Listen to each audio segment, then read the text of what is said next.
Hey, welcome to this open hour. As always, it's going to be an open hour. So I don't have a planned presentation. I'm just going to be talking through some questions that have come in. And otherwise, I'm going to be working on lesson 17, which is right here, chord inversions and extensions. Um, so like any open hour at university, if you have a question, I'll be keeping my eye on the chat. And like I say, otherwise I'll be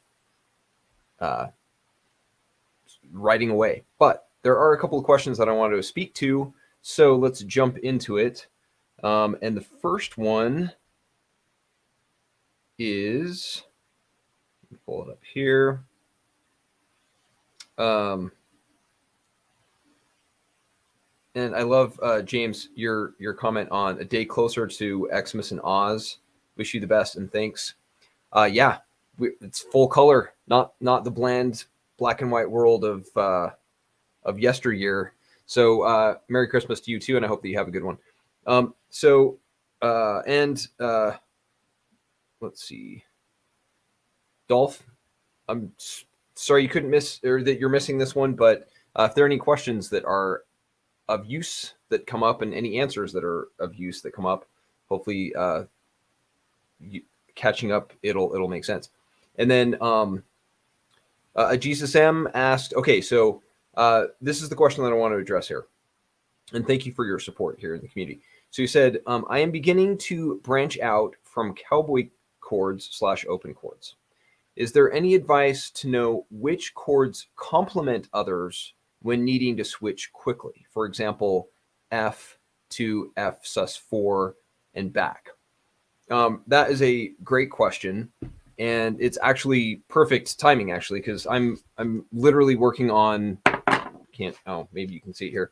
I'm working on lesson 17, which is chord inversions and extensions, which is all about branching out beyond those open chords to explore the open range of the fretboard beyond the first 4 frets. First 4 frets are awesome, and you can do amazing things with those chords down on the neck. But as you rise up the neck, it opens up the possibilities. And yes, so that's a great question.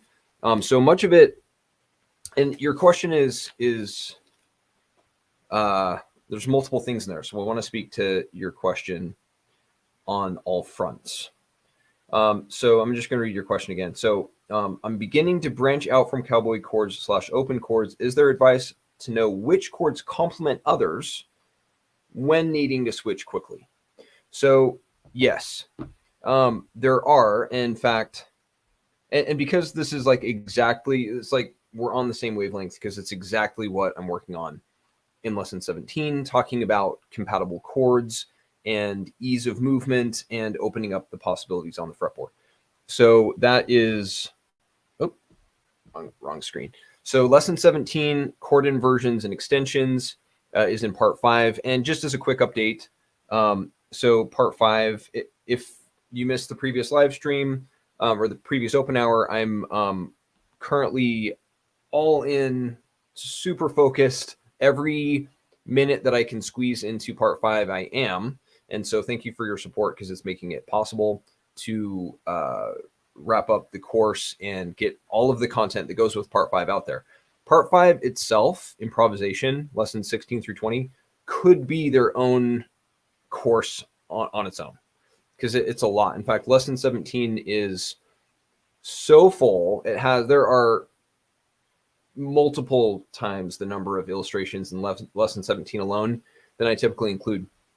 And part of those illustrations are, because it's chord inversions and extensions, it's like so many different permutations of chords and extensions of chords in all of the keys. It's just a lot to illustrate and explain. I've drafted the lesson, and now I'm in illustration mode.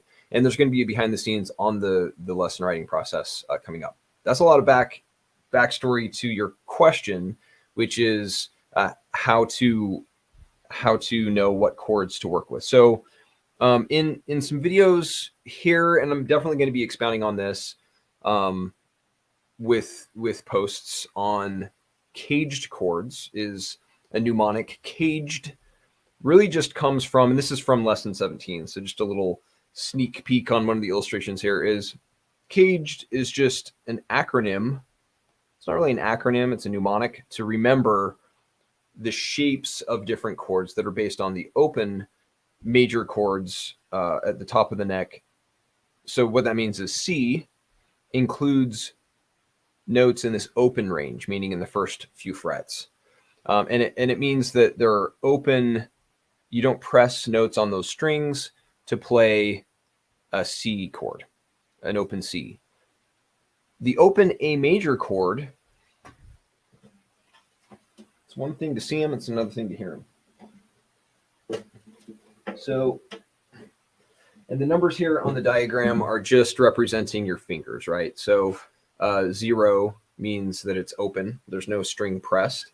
And so I'm pressing my third finger is on the C on the 5th string, 3rd fret, and then E is on the 4th string, 2nd fret. I'm playing an open G, playing C on string 2, 1st fret, and then the 1st string is an open E.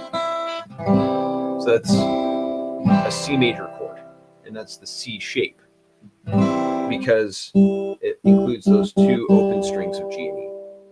Then A is another open chord, so I'm playing open A. I could play an open E as well. Most of the time, though, you don't play that open E, and then an open E at the top, and then A, B, and C sharp on strings 2, 3, and 4. So that's an open E. If I slide up to play this same chord up here, that's it. That's just an inversion of C. So this is the open C. This is the C in the A shape, and it's the A shape because if I slide down, I'm playing the open A. So it's just the A shape up here. Oh, I should probably expand my screen so you can see that a little better. So I have C, I have an open A, slide that up with a bar chord, and I'm playing a C in the A position. And then likewise, a G is played down here with all of these open strings in the middle. If I just move my hand up so that I'm playing that same basic chord, say I could be playing it, that's a G, and if I slide up here, there's more to these bar chords, more to them meaning nothing different in the note pattern. It's just more muscle going on. You need to use your organic capo of your finger to play those chords, and it's just a little more tension. You can build up some calluses, but basically I'm playing a C in a different position up here, and it opens up the options. And then likewise with E and D. That's why it's called caged, because C-A-G-E-D, you have the different shapes of the chords. Now we're just looking at different permutations or inversions of a C major chord, but the same idea applies for all of the major chords and all of the minor chords as well, and diminished chords and all of that. So to answer your question more specifically, so we're homing in on the answer. There is actually, I don't think it's in the shop right now, but there is a poster, a guitar chord inversion poster that shows different inversions. So for example, you can see that the fret numbers change because this is higher up on the fretboard. Oh, sorry. Here, I'm looking at these chord inversions. So we have higher up on the fretboard. So starting on fret 4 is this inversion of C. Well, it's not really starting on, well, the diagram starts on fret 4. Let me show myself too, sorry. And then up here, higher up, we have this higher inversion of C, which is the E shape. And that's what these faded letters mean, is we have C, A, G, E, D. Now, this poster accompanies another poster. And again, these posters aren't in the shop right now. We're looking at adding those again, but they're just, this is for illustrative purposes to understand the different inversions. So you have all of the different caged inversions of the different chords, but more to your question about how then to combine the different chords together in such a way to simplify the movement. And that is what I'm getting at in lesson 17, which is you have compatible chord sets. So let me find that page. Just one sec. So in lesson 17, the answer will be super thorough and geeky as we do here. This is a somewhat high level answer, but the answer is there. It's just in the works for in lesson 17. So I don't have this page pulled up. Just one sec. So this is part of the process that I'll be getting to in the lesson writing. Is I actually write all of these lessons by hand first, because it helps me know, like, for example, this diagram that we were just looking at, this one right here, I created on the computer, but first I had it as a sketched out illustration, and then, you know, with the writing to see how it goes, how it fits within the lesson on the page. So anyway, that is what we just looked at in a sketch form. But let me get to the diagram I'm trying to find here.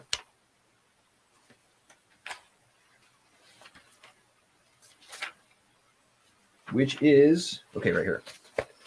I don't want to lose the order of these pages. Just one sec. Okay, there we go. Okay, so here, for example, is a diagram that shows the different chords within a key. So C, D minor, E minor, F, G, A, and B diminished. And you can see that they're compatible, and there's minimal finger movement between these inversions. And these are the shapes of the inversion. So the C shape for C major, the D shape for D minor, the E shape for E minor, the E shape for F major, and so on. And then likewise for like the other inversions. So as you rise up the fretboard, there are compatible chord sets that go together based on the shape, based on the caged shape for the given chord, and also their relative position on the fretboard to simplify that movement. Now, I know this is not like, these are just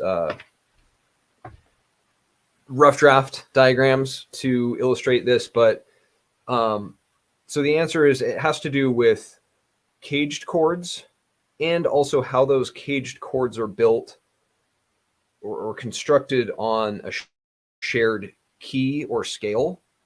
So in this example, C major, we're using the C major scale as the underlying pattern upon which we build all of the different chords in that key. And then based on the caged, what inversion or proximity on the fretboard, how those chords are related, and how to minimize that movement between chords. What I'm showing here is the key of C, but in the lesson, I'm doing these for all of the keys. Hence the massive ballooning of all of the diagrams, and why lesson 17 is, I try not to think about it right now because it frankly is overwhelming to create all of them. So I'm taking it one moment at a time, but it actually is coming along really well. I'm actually excited with the progress. But if I think about the scope, it's a little daunting. But the idea is that this caged sequence of chords and pairing different caged chords in relation to each other within a given key applies up the fretboard in every key.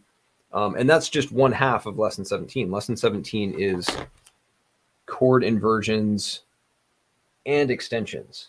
And so that further opens up the harmonic palette, if you will, where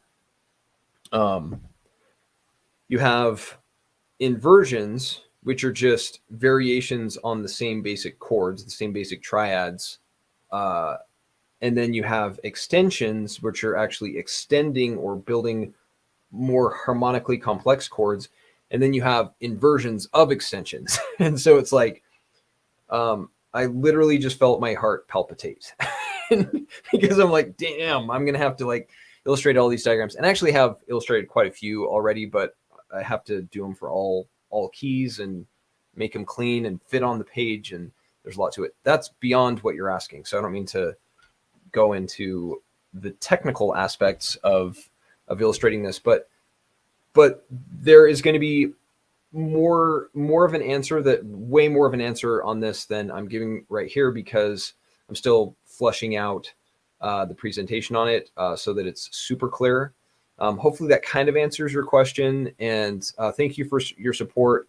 The lesson 17 is going to be out this spring, and all of part 5. So just to review what is in part 5, because I think it's definitely worth going over here, which is the fretboard matrix. Lesson 16 really sets up what lesson 17 is about. I mean, throughout the course, every lesson builds on the last, but to really understand chord inversions and extensions, you need to understand what you're working with. Like, and by that I mean the underlying framework of notes and the patterns on the fretboard, how those notes are arranged. And I have some posts in the library about this, and I have some videos out on the web about this, but lesson 16 goes into so much more detail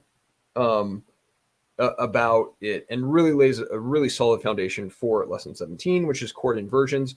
So building on that framework, you have to have a solid foundation. Like in architecture, for example, you're not going to build your house upon sand. You have to have bedrock or a solid foundation, and that lesson 16 is the bedrock of understanding everything that builds on that, which is chord inversions in lesson 17 and extensions. Lesson 18 is expanding your palette. What that is getting into modes. And so, and I have various posts and videos on modes, but to really understand modes, you have to understand the framework. You have to understand what modes are. Basically permutations of patterns, but you have to understand those underlying patterns first to understand the permutations. Otherwise it can be overwhelming and really confusing. And then going even further is lesson 19, getting into the circle of fifths and modal mixture, borrowed chords, harmonic progressions, and all of that. So going even further. And then lesson 20 is beyond the diatonic theory, getting into more exotic scales and modes and chords and progressions, and looking into how you can take it to the next level. So that is lesson 5. It's coming along. I can't say better than I expected, but the truth is that it's coming together better than I expected. So that's good. And then that is hopefully an answer to your question, in terms of that there is a logic to it, and I'm working feverishly even some of tomorrow on it to just keep going. Like I'm totally in on this. My family is totally supportive of this. It is a definite imbalance in life right now on everything that's pouring into part 5, but it is to get part 5 out. Whereas parts 1, 2, 3, and 4 took years. Part 5 is a matter of weeks. It's a fraction of the time, which is unprecedented for me, and it's coming together really well. Okay, let me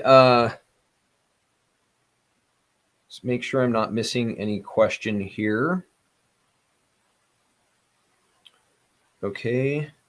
I did see there were a couple of questions that I've seen not here, but sometimes when someone asks something, a lot of times when someone asks something,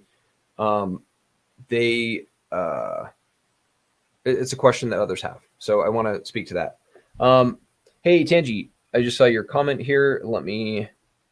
throw it up. So I'll be catching up on these lessons. I'm on part 5, looking forward to understanding the modes. Very cool. Yeah, part 5 is, and thank you for your support. I'm so glad you're here, Tanji. And yeah, part 5 is the next one that will be dropping. And whereas with the lessons previously, actually parts 1, 2, and 3 were all out at the same time. Part 4 composition, lesson 12 dropped. And then when it was done, lesson 13 dropped, lesson 14, and lesson 15. So each of them came out sequentially. Part 5, I was looking to do that, but and I talked about this in the last open hour, but the gist is that I'm gonna be having part 5 come out in the spring, because so much there's a lot of what am I trying to say? Like lesson 16 sets up lesson 17, but then as I'm working on lesson 17, I'm like, oh, I need to set that up a little better in lesson 16. So because there's so much to part 5, and then likewise with lesson 18, 19, and 20. So I'm they're all kind of being worked on at the same time. Like when lesson 16 is done, in air quotes, I'm now working on lesson 17, but I'm like, I've already noticed a couple of things in lesson 16 that I need to pivot and have a better setup for later material and so on. So I'm probably just repeating myself, but part 5 will be out in the spring as I flesh out all of the material and all the interdependencies between them. And I'm so glad you're here. Thank you for jumping on this. And I'll have more updates as we go, but it's coming along. One of the questions that I saw on YouTube was, okay, let's see. Sorry, just getting to, I'm finding what it was. One question I saw was with the circle of fifths. So, with like the chord map, well, I think it was related to just the circle of fifths like diagram with guitar chord charts. Someone asked, will there be one for piano? And the answer is yes. That is something that I've actually worked on and designed, and it's a matter of just one thing at a time. Part 5 is such a focus right now that I'm just speeding that process along. And like I say, my family is so supportive of this that, I mean, we like strategize on time. Okay, here we have 20 minutes here. Okay, so I'm just going to work on this. Okay, all right, we've got an hour here. We've got a block of 2 hours here, and we're just finding it's like scraping together, scrimping and all of the, it's like if we were trying to find coins, we're finding coins in the cushion of the sofa. If the coins were time, we're finding time everywhere we can. And it's an adventure. It's actually, I'm amazed at how quickly it's coming together. Like I say, especially compared to previous course creation progress. All right, so let me find another question here. All right, so someone asked, do you have an explanation? This was a question on the guitar scales for beginners video. Do you have this explanation for bass guitar, please? So I've talked previously about the bass. Is it in the image here? The bass guitar. These are actually still my previous handmade prototype labels on the fretboard, which look a little different than they will appear when finally finished. I've actually done a lot on the bass labels to get those along, and the plan was for that to be this year, and it's actually going to be after the course is out. So yes, there's the bass guitar is my first love. I first started on the bass. Actually, I started on the violin first when I was a kid, but really like in earnest getting into playing instruments, the bass guitar. So I love the bass, and the beautiful thing about the bass is that it is basically just uh, a, an identical twin, a fraternal twin to the guitar, and then it's just basically the bottom four strings, standard tuning, and it pitched an octave lower. Now the fret labels are a different size because the fretboard dimensions are different, but the same patterns apply. So, and especially all of the stuff that I'm working on in Lesson 17, which really now we're starting to get into fretboard diagrams in ways that we haven't up until this point in the course, because much of the course, parts 1, 2, 3, and 4, have to do with fundamentals are, well, we get into chord diagrams for sure in part 2, chords, but they're open chords. So, and we hint at in visible relationships and scale degrees, we hint at and do get into finger patterns on the fretboard, up the fretboard, but really in part 6 or lesson 16, and really in lesson 17, we get into the full fretboard length of the fretboard in terms of chords and patterns and all of those relationships. Now, the cool thing about the bass is that, like I say, the bass is a subset of the 6-string guitar. It's a 4-string bass versus a 6-string guitar. Lop off the top 2 strings, and you have the bass. And so many of the diagrams that I'm creating for lesson 17 will actually apply to the bass. And like I say, the part 5 is kind of the it's the dam is building and it's about to burst with all of this material. Much of it is in the process of being created, and so once part 5 is out, it opens up a lot of other projects and other diagrams, including fretboard labels and an explanation there. So it's kind of a long answer to a short question, but bass is in the works and on hold for the other stuff.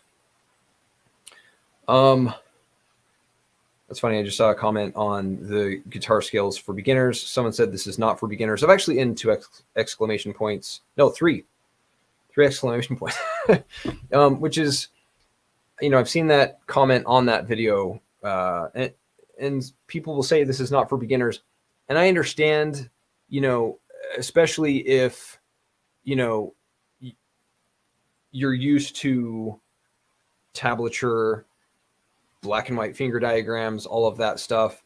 This is such a paradigm shift to see the patterns and have the answer to how, like, why these chord shapes are the way they are, that it's like almost too much.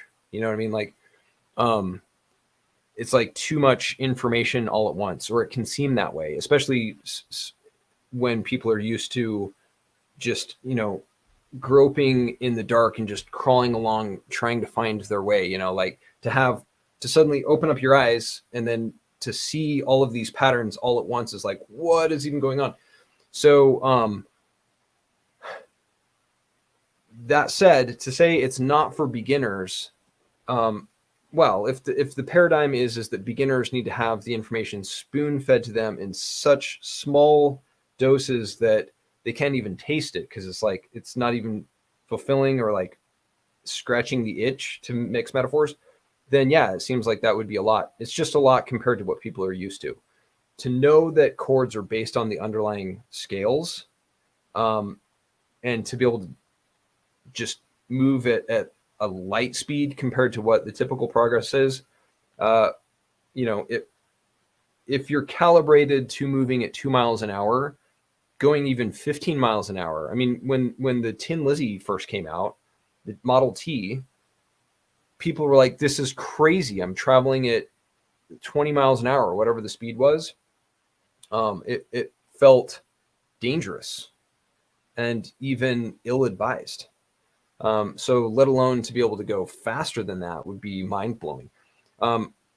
Listening to or going through the Little House on the Prairie books, well, this is a total tangent, but Laura Ingalls Wilder, she's talking about, if you don't know the series, it's actually really good.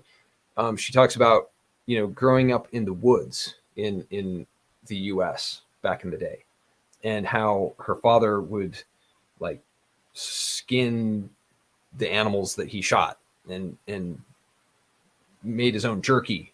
And like there's all this like crazy stuff. And then by the time Laura Ingalls Wilder died, which I think was in the 1950s, she had experienced, like, she had seen the advent of airplanes. She had traveled on an airplane. So to go from growing up in the woods to traveling on an airplane, totally mind-blowing. And I guess truth is we're going through our own mind-blowing technological advances in our own era right now with AI and all of that. But yeah, it's interesting. But anyway, speaking of just a paradigm shift, to see music theory in and of itself can be disorienting if you're not used to it. That was the case for me when I first got into these patterns. And I mean, when I was making this diagram, actually, on a makeshift homemade light table, it was, I was laughing maniacally as I was plotting the pattern. So I was like, whoa, there's an actual pattern here.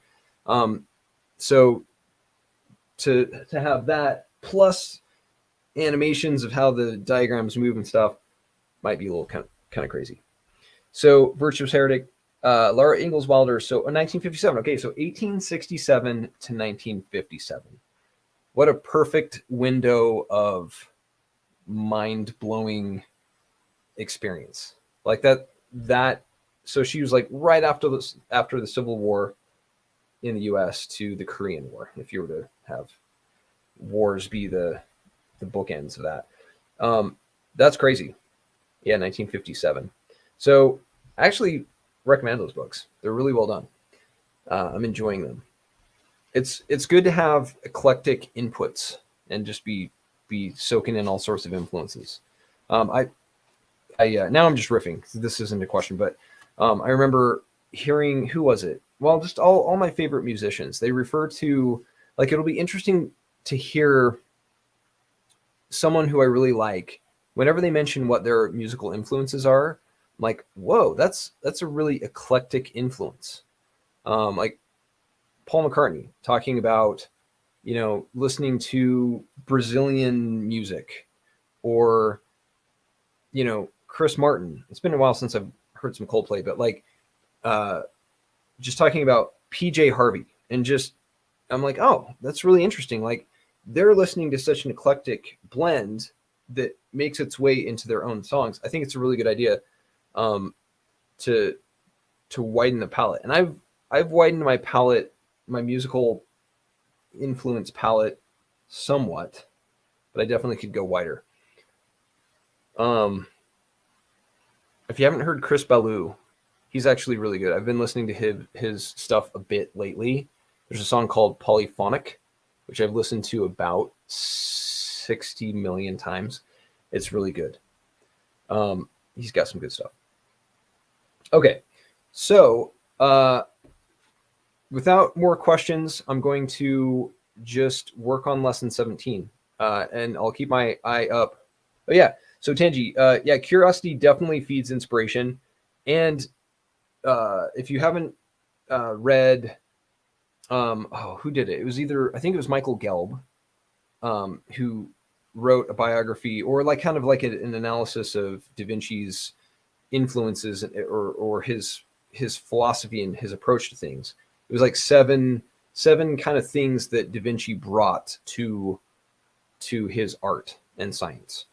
And he talks about connezione, which is connections, and to make connections between things is totally right. Like, curiosity definitely feeds inspiration. Einstein said there is no such thing as genius, just intense curiosity, which is totally true. Like that, you can't ever stumble upon something unless you embark on looking for things, and finding inspiration in all sorts of things is what it's about. Life is so full, and everything is connected, that it's all about that. Virtuous Heretic, Cherry Jones narrated the Little House series. She's amazing. Cherry Jones is a cool name. I like the name Cherry. That's cool. Yeah, so she does the narration. That's interesting. I've heard her voice, and it is super satisfying. Virtuous Heretic. So Michael Gelb wrote How to Think Like Da Vinci. That's what it's called. Thank you for that. So yeah, How to Think Like Da Vinci, and one of them is like sfumato, so which I think is Italian for smoke. And Da Vinci had this really cool technique, which was never to have sharp lines or never have like black outlines on any figure. And if you look at it, if you look at his painting, you can see it's like has the smoky, hence the name sfumato effect, where there was never a clear line around anything. And the reason for that wasn't just an artifice that he imposed artificially on his art. It was based on his observations that even with crystal clear eyesight, if you look at anything, I'm looking at something here, it is like you can't actually see a clean line. That it does kind of, just based on our eyes and vision, there's always like this super hazy edge to everything. And that is based on curiosity, which led to his inspiration, Tanji, to your point, and therefore his art, like it came out in his art, and to observe those things is super key. Yeah, Michael Gelb, that book is awesome. What are some other ones like Connessione, meaning everything is connected. He I'll have to look that up because it is super good. It's worth another read. I think it might be on my reading list this next year. Another one that I mentioned actually last week in the live stream is Edward Dolnick's Clockwork Universe, which is so good. I've actually listened to it a couple of times. I tend to do audiobooks because I need to keep my hands free for illustrations or whatever, but it is so good. And I think I'm reading that in February. So I'm super stoked about that. It's excellent. In fact, the narrator on that, the audiobook, I don't know the narrator's name, but he is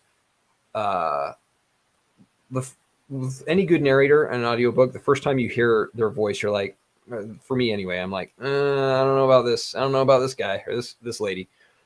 And then 2 chapters in, if they're good, it's like, oh, it's like the perfect voice for this. And that's definitely the case with Clockwork Universe. The guy has kind of a gruff, almost like, it seems distracting at first, but then it becomes super engrossing, and he conveys the ideas of that book so well. And the ideas of that book are talking about Clockwork Universe's Isaac Newton, mostly, but just all of the different influences and scientific advances during that period of time, and how they came together and shaped our perception today. Alan Sklar narrated Clockwork Universe. Thank you for that. Alan Sklar. If you hear his voice, you know what I'm talking about. It's like, it's super distinct. Love that guy. Love that book. Edward Dolnick is an amazing author. So adding these books, yeah, definitely. Tamari Wingus, thank you. Yeah, so I love those books. And if you have any good ones, I'm interested to hear it. Books, who was it? Was it Zig Ziglar? Somebody said that the only difference between you today and you 5 years from now, and this is a good thought as we're reaching a new year, is the only difference between you today and you in 5 years are 2 things: the people you meet and the books you read, which is totally true. I found that definitely to be the case. And good books have been so influential. In fact, in the course, in the lessons, like it's very eclectic, and we'll get into this in the one of the behind the scenes coming up, where I talk about the lesson writing process. But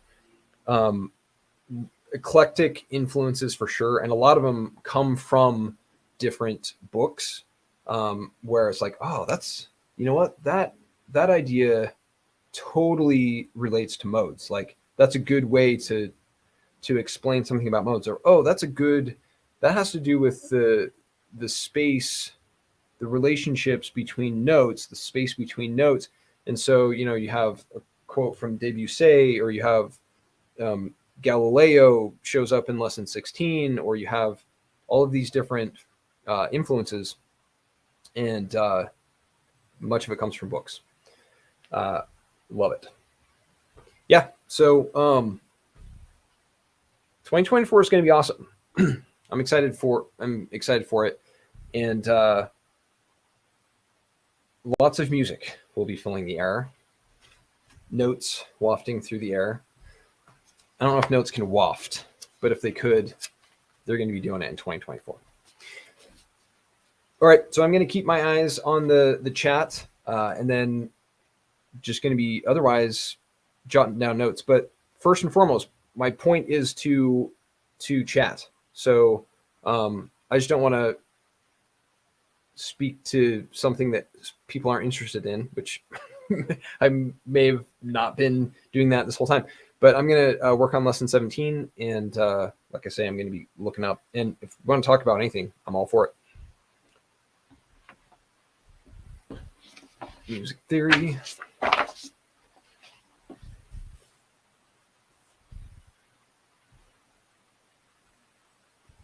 Okay.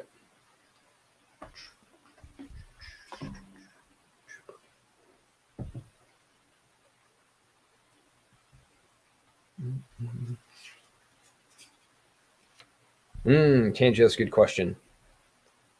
So, Paul McCartney books that you recommend.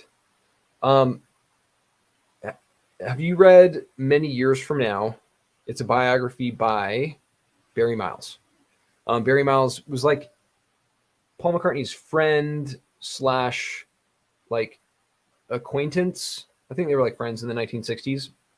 It's actually a really good biography of talking about Paul McCartney's, like, what was going on. It's super interesting for me to hear, like, what people do, not when they're like on stage, as it were, like the aspects of what they do, or what his influences are. Actually, speaking of books, like in Barry Miles's book, he talks about, and in fact, that's how he knew Paul McCartney. Is I think it was a bookstore called Indicia or something. Anyway, they were friends through the book literary world, and so he got to know Paul McCartney there, and Paul McCartney was like into really interesting stuff. In fact, Paul McCartney says, okay, perfect. Paul McCartney said that, a lot of the stuff, and that's the thing, is at one point, McCartney tried to say, like, it was like, I don't know, 20 years ago or something, he wanted the publishers to list, because every Beatles song is Lennon-McCartney, and partly because it's alphabetical, L comes before M, but also Lennon was older, and he was the leader of the band originally. In fact, I think it used to be called Long John Silver and the Beatles, or Long John and the Silver Beatles or something. Anyway, so he was like the leader. So his name always came first. So Lennon McCartney. So even if it was, She's Leaving Home, like Paul McCartney totally wrote that on the Sgt. Pepper's album. But it's like credited to Lennon McCartney. So a few years ago, probably 20 or more years ago now, Paul McCartney wanted the publishers to say, hey, if I was the lead writer on this, just say McCartney Lennon. Like Lennon McCartney if Lennon was the lead writer, McCartney Lennon if I'm the lead writer. And so there's always been kind of that aspect of Paul saying, hey, I should get credit for this or that. And so, for example, Magical Mystery Tour, that film was totally Paul McCartney. He was, Brian Epstein, their manager, had died in 1967. Paul McCartney's like, we need to keep moving. We need to like not get sidetracked by that kind of stuff. Let's just go on this road trip and let's film it and let's make a film out of it. And so Paul McCartney was definitely influenced by, and maybe you know all this, Tanji. Like, I don't mean to like go on and on. This is just from what I know from this book. So, and if you know this book, I'll stop talking now because it's in there. But he talks about all of the influences, literary, artistic influences that Paul McCartney was taking in, whereas John was living, in the suburbs and had a young family and was not like taking in all of these artistic influences. And so even though John is known as the artistic literary one, Paul was like, hey, I'm the artistic literary one. So there's always a little bit of competition there. And that book gets into it. Many Years from Now by Barry Miles. It's super good. And then last week, Dolph mentioned here on Locals, he mentioned a book called The Lyrics that I guess is a book. I don't know if it's by Paul McCartney, but it's like interviews with him, I guess, breaking down the lyrics of various songs, Beatles songs that I've heard only the title of. I'd be interested to know, Tanji, if you know that book and if it's any good. I guess he gets into not only the lyrics, but also the backstories on the songs, which I think would be interesting. I know in Many Years from Now, he mentions the lyrics 1956 to the present by Paul McCartney. Oh, that's cool. Thank you for that. Virtuous Heretic is always on. Thank you for this info. So Tanji, I'll have to check them both out. I haven't read. Yeah, so I don't want to do spoilers, but I don't know. There's so much in Many Years from Now that I don't know that I could spoil it that much. But it's interesting how, like, I think the word from, is that from Revolver or Rubber Soul? I think it's from Revolver. Was the first time that Paul and John, they're starting to get into the psychedelic era, the word, and they had written it. They co-wrote that. I don't know where they were, one of their houses. And it was the first one that they did where they had like colored pencils and it was like a multicolor, like psychedelic, just writing the lyrics and making it like an art piece, the piece of paper that they wrote down. And when I read that, when I first read that, it was in the early development of color music. And I was like, oh, that's so cool. It's cool that they like applied color, at least to the lyrics, to make it pop and be more interesting. That's a really good song. So the lyrics came out in November of 2021, so it's pretty new. The Many Years from Now, I want to say, is from the late 90s, and the lyrics is from 2021. That's cool. Always good stuff with the Beatles. I like them. Tanji, would you say you like Paul McCartney? Like, of all the Beatles, do you like Paul McCartney the most? Is he a favorite? For me, he's my favorite of the Beatles, but it's pretty hard to say. Actually, my favorite Beatles songs are actually by George Harrison.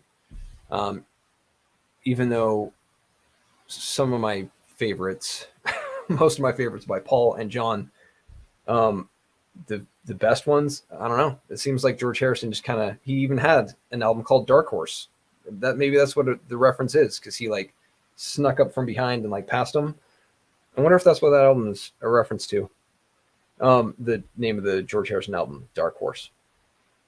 The Beatles are awesome, and I've been listening to them lately.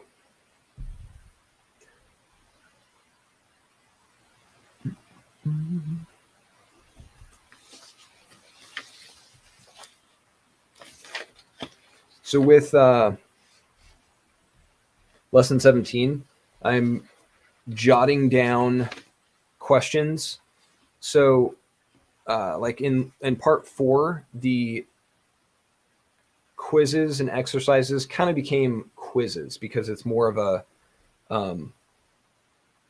it's more like theoretical. And then part 5 is definitely getting back into exercises. And so today I'm going to be working on that. So Tanji, you said growing up in the 80s, Paul's been the one I've mostly been exposed to. Yeah, I'm more interested to learn more about the Beatles since your course and the release of Now and Then and the Apple movie. Yeah, super cool. Paul has, I mean, having survived into the 80s and beyond, he's got some really good stuff.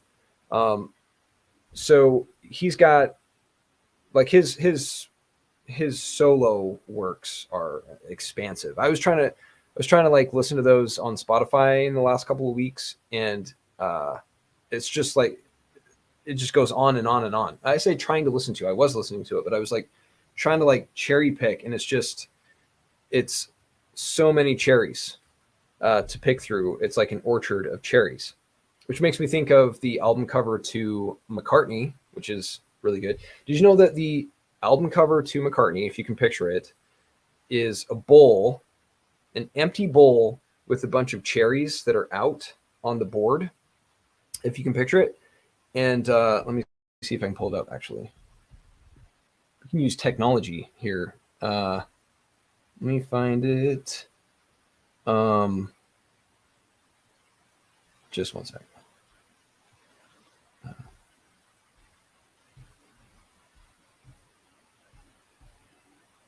There we go.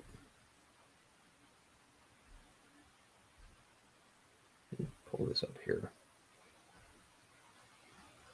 Okay. This is the album cover for the first McCartney solo album, which I think came out in 1970. I think this even came out before Let It Be. And it's an interesting picture, super kind of strange. It almost looks like blood. And then you have all these cherries that are not in the bowl. And people say this is a Paul is dead clue, if you know the Paul is dead thing, because the phrase is life is a bowl full of cherries. And there are no cherries in this bowl, which means there is no life, which means Paul is dead. That's what people said is a Paul is dead clue, which I actually think if that is the case, it's such an elaborate poetic reference to Paul is dead. That might be the coolest one, if that is in fact the case. Virtuous, yeah, 80s kids unite. Totally. Virtuous Heretic, 80s kid, and Rainbows, 80s kid. You've got Rainbow Bright. You have the Care Bears. Both of them rode Bridges of Rainbow. Definitely some cool stuff going on in the 80s. Yeah, totally. It's the 80s. The 80s have some good stuff, including Paul McCartney songs in the 80s. I actually was listening to some Nirvana, some interviews with the guys from Nirvana, a recent interview actually, Dave Grohl and Chris Novoselic, and made me think of, now we're just geeking out about the Beatles, that Kurt Cobain, who was like the ultimate,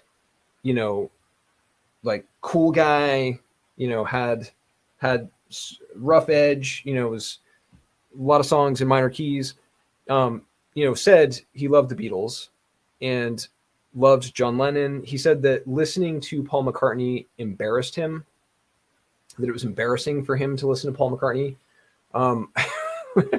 which, I can understand in some ways. Paul McCartney played with Nirvana during some kind of reunion. But it's funny because I was listening to a Kurt Cobain documentary where it talked about how in the 80s, he was like, Kurt Cobain as a young teenager, was all into the Beatles and was listening to Give My Regards to Broad Street, like, I guess just back to back to back to back to back, which is possibly the quintessential Paul McCartney kind of cheesy 80s moment. And so it's interesting to picture Kurt Cobain with his headphones listening to Give My Regards to Broad Street. Interesting pictures. Life is interesting. Pretty good stuff. Yeah, speaking of 80s, 1989, continuing the Paul McCartney geekathon but this album is really good, is Flowers in the Dirt, which again is a Paul's Dead reference. I have to look that up. Just one sec. Let me find this. Uh,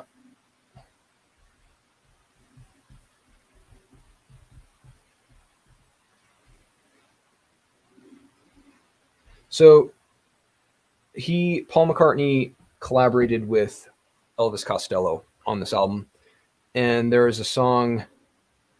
I can't remember what it's called. I don't think it's called "Flowers in the Dirt," but anyway, it's singing about this guy who basically dies, and then I think watches his daughter's wedding from beyond or something. And so you have flowers in the dirt, which is like seemingly a reference to a funeral or a grave site. And so Paul McCartney, flowers in the dirt. So I don't know how much of it is subconscious or conscious, all these references to Paul being dead, but there's no chance that it wasn't him. I know it's not even a legitimate conspiracy to even analyze, but that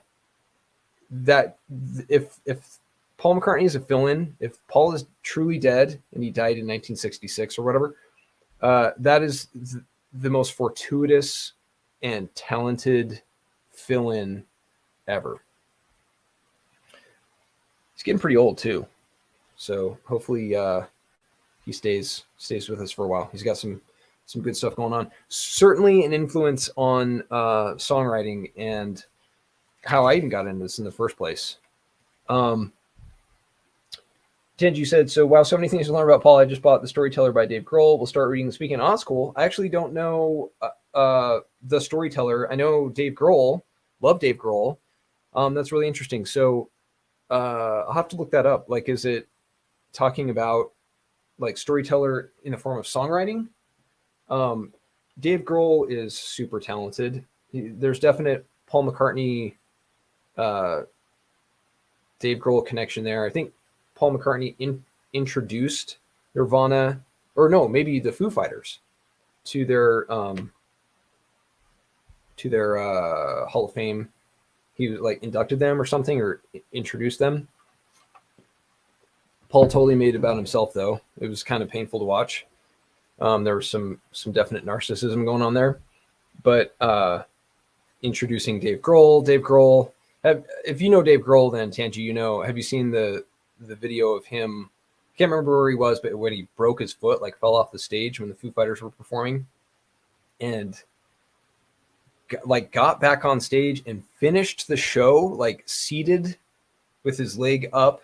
And like the doctor, like the onstage doctor was like, your foot is broken, your leg is broken. And he's like, the show must go on. And so he finished the show, was in total pain. And then Dave Grohl with Foo Fighters, like finished out the tour, and they like played it up and like built this like king's throne, like an oversized theatrical king's throne for him to play from a seated position for the rest of the tour. Yeah, that it's awesome. That is like, and he said, Dave Grohl said it was like emotionally and physically grueling to do that, playing from a seated position. I think he said like, I'd never do that again or something like that, but it's amazing. It's amazing what stamina people have to even just go on a tour like that, let alone with a cast on and all that. But it's a difficult life, you know. Pretty cool. Yeah. With I'm trying to think of any other Paul McCartney. There's like the stuff that is like Barry Miles is almost like, it feels like almost like it's an autobiography, because Barry Miles knew him and they were close, and he was interviewed. Paul McCartney was interviewed in those at length. So it's not like just some outsider speaking. It's like someone who kind of knew what he was talking about. It's an interesting book. The lyrics sounds interesting. The storyteller sounds really interesting. Dave Grohl is laugh out loud funny. I always like musicians who, like, I feel like, oh, I could like hang out with that person, or like they'd be interesting to talk to. It influences how I hear their music. Like there are some musicians or some bands where I'm like, yeah, that music's really good, but I don't know if I could enjoy a conversation with them, it actually influences the way that I even hear the music. I especially like music where I like or think I know that I like that person. Never really know though. So we're coming up on the hour, so we'll wrap it up. I hope you have a great holiday going into this weekend, and that well, actually, I'm going to be doing a live stream on Monday, so that'll be coming up. And I hope you have a great rest of your weekend, and we will be talking very soon. So we'll see you on the near flip side. Bye.